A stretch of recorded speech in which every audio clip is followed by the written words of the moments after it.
speak with you. Congratulations on your next fight on the 27th with Abigail Montez. Or how do you feel? Is Claressa the boxer different from Claressa the MMA fighter? Are there any differences between the two? Wow, first time I ever been asked that. Wow. I would say when I think about myself inside of boxing, I never have I don't have many doubts and I don't have many frustrations. And then when I look at myself inside the cage, because I'm just now starting, it's like I don't have doubts, but I have more frustrations. So I feel like when I do good in MMA, I feel like a little kid inside the candy store.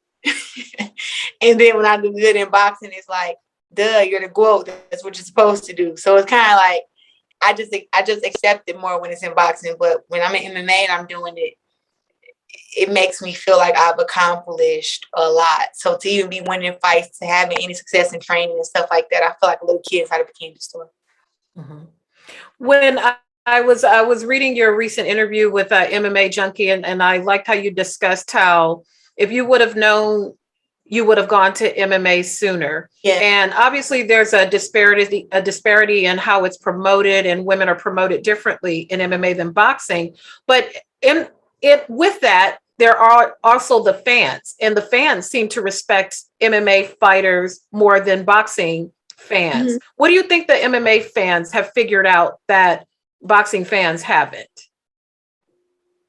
I think the MMA fans has figured out loyalty, right? You know, I feel like in boxing, we have this thing where you have to be an undefeated fighter in order for us to respect you, right? In MMA, they're like, we're going to respect every MMA fighter, especially the ones who we cheer for, win, lose, or draw, because it takes so much to get inside the cage and so much to be great at that sport.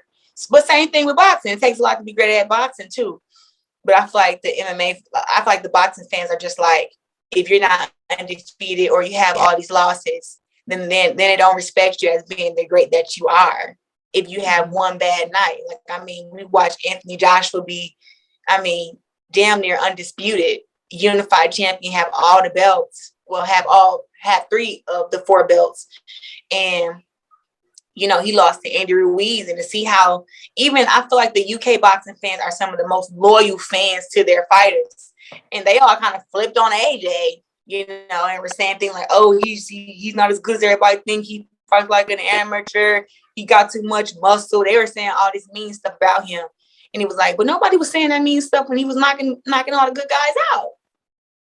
Mm-hmm. And then it's like in MMA, like I said, like Conor McGregor has, lost his last 2 MMA fights, last 3. But guess what? His fans still show up to the arena to see him. Still say Conor McGregor is the GOAT. Still respect Conor McGregor regardless of his losses. That's just the difference between the 2 fans. And I feel like in MMA, I'm respected so much because boxers don't make the switch to MMA. Like, I can't even think of a male boxer who came from boxing to MMA and actually won an MMA fight. I think James Toney attempted, and he got taken down the first round, and that was it. Amanda Serrano has done it. She goes and fights in MMA, and she wins. Mm-hmm. But for me, and now I'm doing it, but to do it in the fashion that I'm doing it in, and on the platform that I'm doing it on, I think you're just unseen and I don't even know how to say the word. Unprecedented. I don't know. Mm-hmm. No, you got it right. Unprecedented. And I can't think of a man either. The only fighter that jumps out to me, I think his name, he fought Bernard Hopkins. I think his name is Bout Shumanov, but he wasn't an MMA fighter. I think he was like a kickboxer or something like that. And that's probably the only thing, but that's a whole different, kickboxing is a whole different beast than MMA. So on that is to be applauded for you to make that transition, because it's a whole different discipline that I don't think people understand. What does your day look like when you're preparing for an MMA fight? Is it we focus on this one day, we focus on that, a combination of how is the approach different to training for a fight? It's a combination of things every day. One, it's our job as fighters to make sure that we are in shape and that we're in shape to to do the longevity of the fight. So my thing is always being in shape to go 5 3-minute rounds, right? Because in boxing it was 10 2-minute rounds. Now in MMA it's 3 5-minute rounds. So 15 minutes of just fighting, being in shape. So I like to get up in the morning and do my cardio and do my strength and conditioning with my boyfriend and just get that together to make sure I got my strength and got my conditioning. Then later on in the day, we have jiu-jitsu. And then I have jiu-jitsu with Coach Tusa, wrestling with Coach Jackson. I go to the wrestling classes that have everybody there. So I do one-on-ones with Coach Jackson and also do the wrestling classes with everybody there. And then I also do pads with Coach Wink, which consists of the punching and the kicking and my kicking drills. My kicking drills, my punching drills, my combinations and everything all together. And then just for the night, I like to just roll out, like light rolling where you roll with somebody and they take you down, you work your way back up, you try to take them down, just being strong in the clinch, knowing how not to get put in bad positions, knowing how to fight the positions off your back, knowing how to, get the full guard or half guard, just like knowing what to do. So that's every day for me. Mm-hmm. I imagine that changes your whole mentality to fighting, because I think about wrestling with my brother growing up, and you know how your siblings pin you down, you're like, no, let me up, and you can't get up. And in MMA, a lot of grappling is that. How has that affected your mental approach? If, say, you're practicing your grappling for the day and it is a matter of someone just putting their weight on you and holding you down, how do you keep your mind in the moment so you're not frustrated by the challenge, but of how to get out of that? You know what? Look, where do you go? I have accepted that, being on the ground, at first it was a nightmare for me when I first started training MMA. But after doing it, just these past 8 months, now it's like being on the ground is not really such a bad thing. It's all about protecting yourself, right? Knowing what to do or just knowing how not to let them advance their position to where they're on full mount and they're punching me, or where they have me in an arm bar, or they got me any kind of chokes. It's just like being able to avoid those bad positions.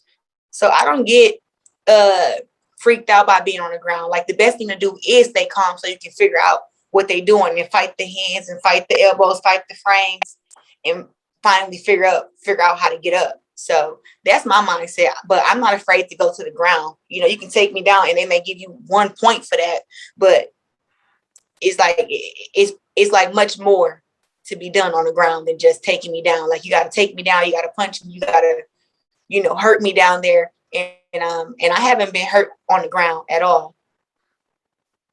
That's excellent. There's a lot of narratives that surround sports. People like to craft narratives around this, you're that. What narratives are you tired of hearing about in the media with regards to women's fighters? What have you heard out there that you just don't want to hear anymore? I just don't want to hear that women can't sell tickets, or women don't have a large fan base. I don't want to hear that shit no more, because it's a lie. I think it's time for women in boxing to start getting the opportunities that the men get, to start being able to fight on major cards, pay-per-view, main events on all these networks, and also being paid correctly. Mm-hmm. Tired of them making up all these excuses to why women don't get paid the same as the men. It's just childish. Mm-hmm. I love when you speak out, because all eyes come on what you say, and it's all about the messenger and not the message. And everything that you're saying is not wrong about the pay gap, about the loyalty of fans, about, just what you've consistently said throughout your career. Why are people so quick to shoot the messenger, in this case, you?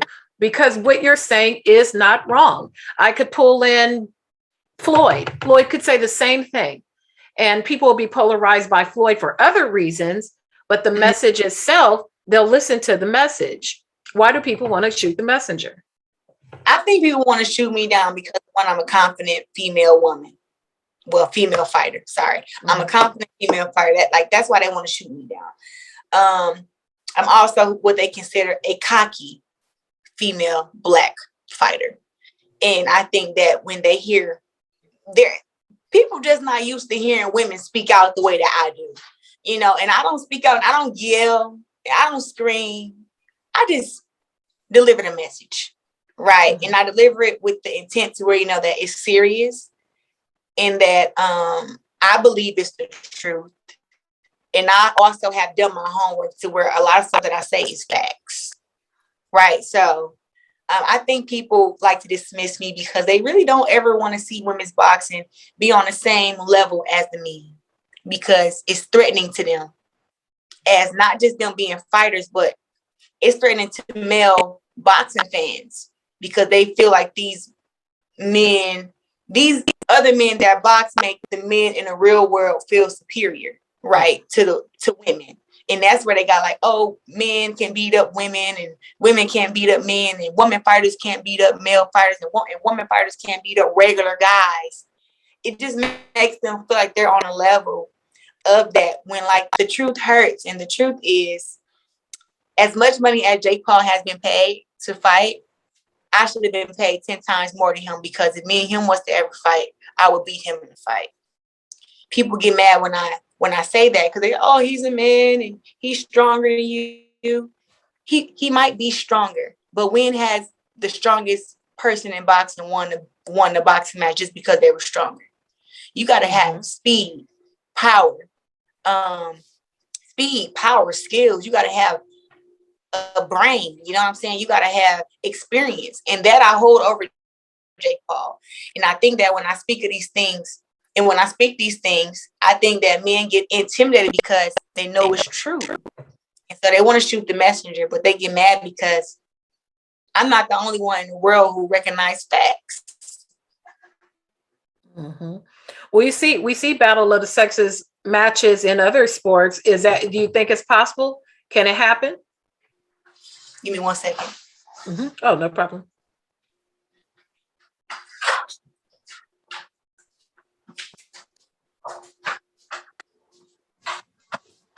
Yep, sorry. So we've seen battle of the sexes matches in basketball, tennis, other sports have done male-female match. Is this possible, or is combat sports always going to be exempt from any type of battle of the sexes? Let's laugh real quick. I've actually had an exhibition fight against a man. I didn't know that. It was an exhibition fight in Flint, Michigan. It was a charity event, and I boxed against this boxer from Detroit. And I don't know, his nickname was Mooka, but I don't know his real name. But I boxed against him, and this was before they started all these exhibition stuff that they got now. But it was for a charity event, and I literally had on a dress, and it was a ball gown dress. And then I end up changing into my boxing outfit, and me and him boxed 4 rounds in front of a sold out crowd at the Dordt Federal. This was in 2015, 14, and so it has happened. And I think boxing can have battle of the sexes. Rather it's in sparring, rather it's exhibition, rather it's a real fight. I think that is definitely possible. It just depends on which females you picking. Mm-hmm. Mm-hmm. Now, if they pick me, it's going down. Oh, there you go. Yeah, I'm saying now, if they pick me to fight and it's against a guy at 154, 160, 168, you're gonna be in for a real treat. But there are just some women also who feel like they can't do anything with men. I'm not one of those women. So I would say it's only for the women who actually grew up in the gym boxing against guys 24/7 against grown men. I still spar grown men now to get ready for my boxing fights, because I can't even spar against women because I just hit too hard and I run them away. Really. Mm-hmm. Speaking of other women fighters, people try to create these things in the media where, you guys, no one likes each other, and it's this and it's that, and there's no camaraderie. And when it comes to you, the women rally around you. I look at how Amanda talks about you and Franchon Cruz Dezern, and it seems to be like a real camaraderie around women. Why do do you think people ignore that? Because they want to make it like you're on an island by yourself and everyone's like, Clarissa's the big bad wolf. We don't mess with her. But the women, other fighters really rally around you on your fight nights. They talk it up. They post about it. They tweet about it. But people just act like, oh, no, nobody likes her. There are a lot of girls in boxing who don't like me. And they don't like me because of how great I am. It's like I've never really done nothing to. I haven't ever done anything to them. They just don't like me because they want to be me. So those girls can go to hell, and I don't like them forever. Okay. But for women who are, I think the women who are fans of me have so much respect for themselves and so much respect for the sport and just not intimidated by my greatness, right? Because they have their own greatness. And that's why I feel like me and French on Cruz have so much love for each other. Me and Amanda Serrano have love for each other. Michaela Mayer, that's another one who rallies around you. Michaela Mayer, Jenny Fuge. I'm a huge fan of Katie Taylor, but I don't know if she's a fan of me. But I'm never a huge fan. People like to prop you two against each other, but I've never heard her say disparaging things about you, and vice versa. I've never heard you say disparaging things about her. Yeah, exactly. But they always want to make it seem like I'm just down in all these women, and I haven't. And I show these girls a whole lot of respect, and I'm always there when they fight, supporting them. The ones who have respect for me, of course. I think just women, period, are catty. And I think that the fans are catty, and that drama and negativity sells. So that's why I'll always be the bad guy, because I'm not going to just speak about what they want me to speak about. I'm not going to overlook something that was said. I'm not going to, be the bigger person. Like, I'll be the bigger person when I go to church. I'm not going to be the bigger person when it's a freaking press conference. So, amen. Exactly. I just think that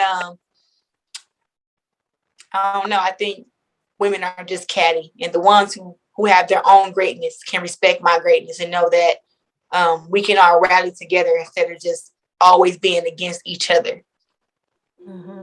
I think men are catty. I think the men are more catty than the women, and they egg that on because they don't know what to do with you guys. So, okay, well, let's pit them all against each other because we don't know what to do with these women. So we'll just, we'll puppet master and stir the pot and make it seem like it's more than it is. Happened yesterday. So I basically said that Jake Paul can beat me in a boxing match, and I never fight on an undercard of him. But I also said that, Amanda Serrano, from my knowledge, she made $75,000 for her fight. And I'm like, but the guys made millions. I'm like, that wasn't right, but the fact that what she was paid wasn't right, and that she was and that she wasn't the main event wasn't right to me. And that's why I wouldn't do it. And I think people were like, oh, you Serrano, blah, blah, blah. It was like, no. The shot was clearly to Jake Paul. Just to Amanda, like when I said that, that's information that I know.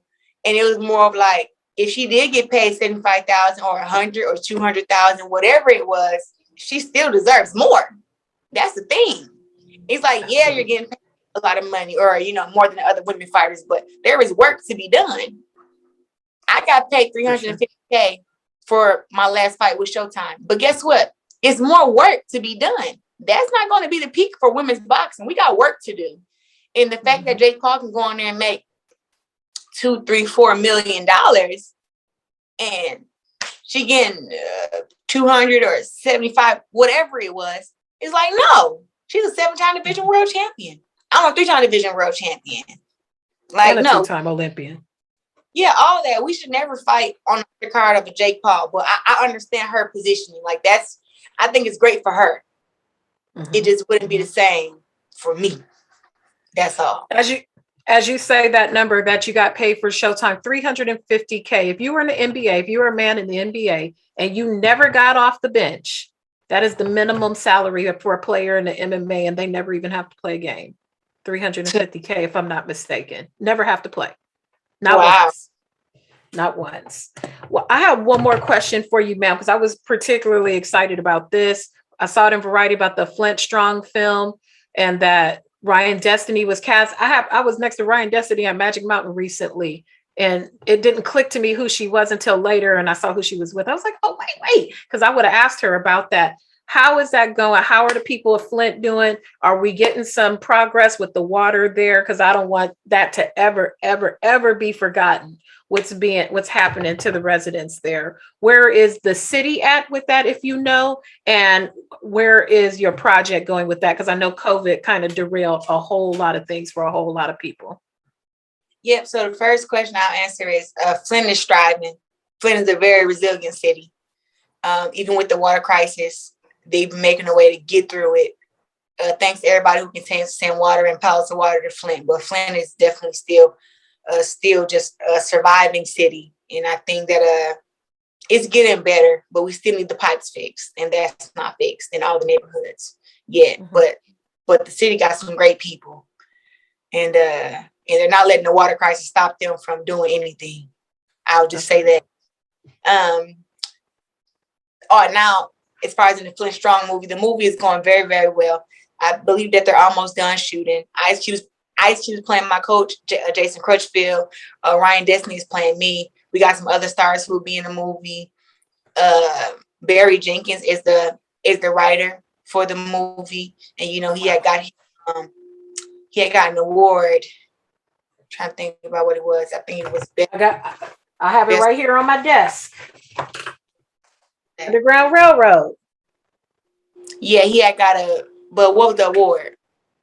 He was nominated for an Academy Award or not, something like that. Yeah, mm-hmm. Got like a best writer or something like that. So I've actually been able to read the script for my movie, and I was very impressed with him. And we were able to talk for hours and hours about it. And I think he did a phenomenal job. And I love the way that I'm portrayed in the movie because that's who I am. And I'm just happy that I don't have to play myself like Fantasia. I'm not playing myself in the movie. Like we got the documentary T-Rex, that's all you're getting out of me. I'm not.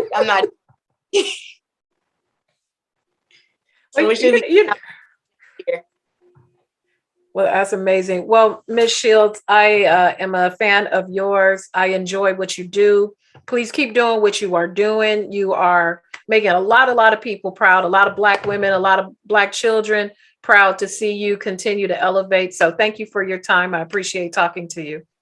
You're welcome. Thank you. Have a great day.